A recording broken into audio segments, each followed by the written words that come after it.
Hi everyone, thanks for joining me. For this video, I'm going to be doing a sympathy card for the Just-A-Scrappin Design team.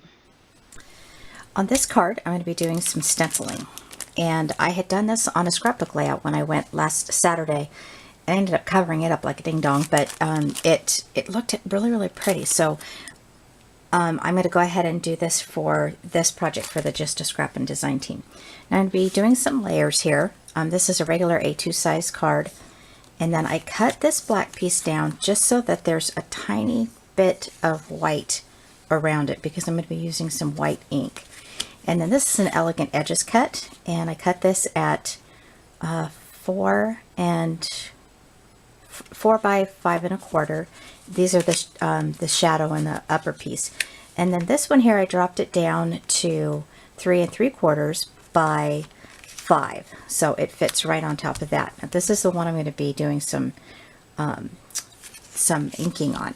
Now the first thing I want to do is I want to get my, I think this is posted, I got this at Walmart, and I'm going to go ahead and stamp out my first stamp that I'm going to be using, which is with Sympathy.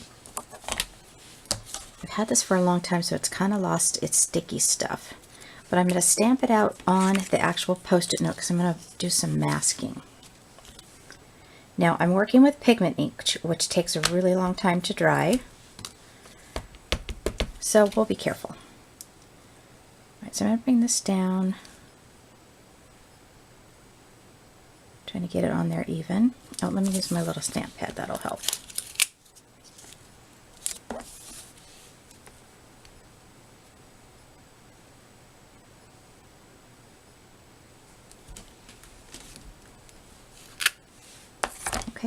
Then I'm going to go ahead and cut this as straight as I can right across here. Set that aside. And I'm going to put the With Sympathy sentiment right down here. Move that over a little bit and good to go. Not sure if that's straight. In my opinion, it is not. So let's do that again.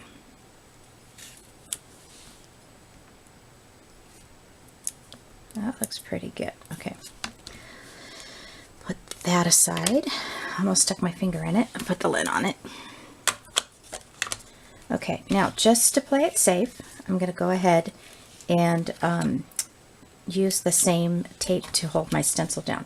Oh, this is from Lori Spetzels. I got like 3 of these a couple years ago. I got like an Easter one, and absolutely adorable. I got those online. I've never seen these in any of the stores. All right, so let's find a good pattern. I've got these here that I want to make sure they're lined up. And it's okay if it goes off a little bit. And I might go back, I'm seeing here that, well, and let me see what it looks like when I move it up a little bit. Start it about right there. Oh yeah, that'll be fine. All right, so let's go ahead and put that down there. And then I'm going to put one down here. Alright, so I'm going to start out with some Colorbox white pigment ink. And I think I saw Jennifer McGuire do something similar to this, that I think she called it shadow stamping. I might be wrong though. Alright, so the first thing I'm going to do is I'm going to just put the white down.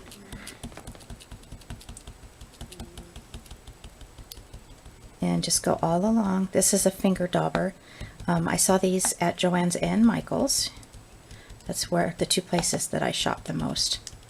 You can also get them online if you don't have any of those. I don't have a Hobby Lobby nearby, so I have been to Hobby Lobby, but I haven't actually looked for the finger daubers there. So if you have a Hobby Lobby, might want to check that out if you're looking for the finger daubers. Okay, so that's kind of just my base layer, because now I'm going to be pulling in some color. Have to be super duper careful because it is wet. Okay, first I'm going to do this one here. It's called Powder Puff. I got this in a kit at the scrapbooking place that I go to, and this is also pigment ink. So again, you have to be careful you don't rub it. And I'm going to be putting some yellow in this as well. So hold it here. Just a combination of the two.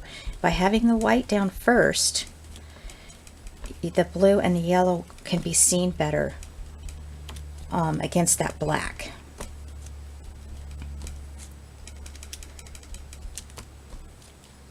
Oh, I don't need to do that there. I'm not going to even see that. Okay, so I think that might be good. Notice how I didn't cover up every single one. So I'm going to be pulling some yellow in there. And this is just yellow archival ink. I don't know if this is going to work or not. I don't have any other yellow ink. Can you believe it? Crazy. Crazy. Me and my yellow, and I don't have any yellow ink. Okay, so I'm just doing some random stamping. And then I'm going to take this off. And if it looks like there's a lot of empty or no color, I can actually just line it back up and put more on. All right, so I'm going to leave that top one open. Lift this up and see how it looks. Get that off.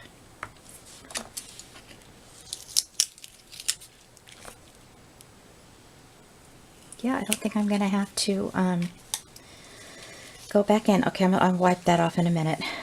All right, so I'm going to take this up, and so you guys can see it. Isn't that gorgeous?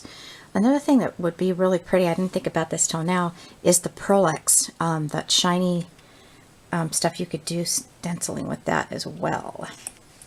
Okay, so with my stamp, my with Sympathy stamp, ooh, had a hard time saying that, I'm going to stamp that in white. And I'm just going to put it in that spot that I masked off. Okay, I don't want to push down too hard because I can see this pigment ink really works well. Hopefully I get it straight. Oh, I forgot to put my little stamp mat down. Okay, very pretty.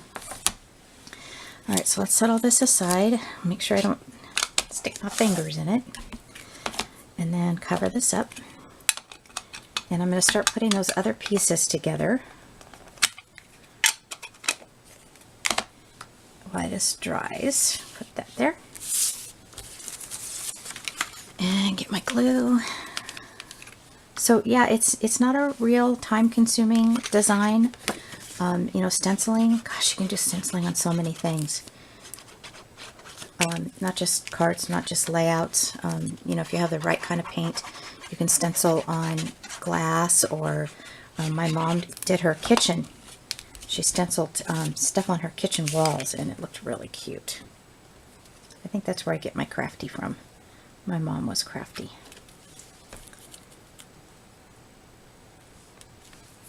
That looks good. And then the yellow's going to go on next. Now I'm noticing here, looking at the yellow, and it makes sense now, yellow and blue make green.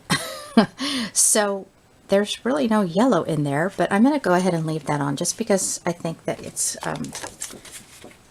pretty. I like yellow. It's a happy color, and for a sympathy card, you know, you don't want it to be too depressing. Although, you know, quite often death is looked at as, you know, a celebration of life. And, oh, goodness, my text message here.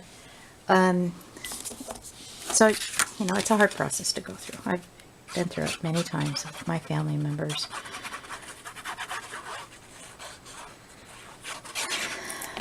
All right. Put this blue down.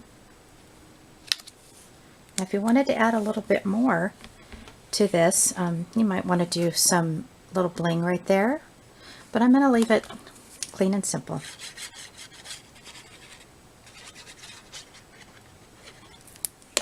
And we'll put this right here. It's the stenciling that I wanted to show you guys how pretty that is. Now, inside the card, I've got these two Sympathy stamp sets that I actually got from a card kit that I bought like 5 years ago.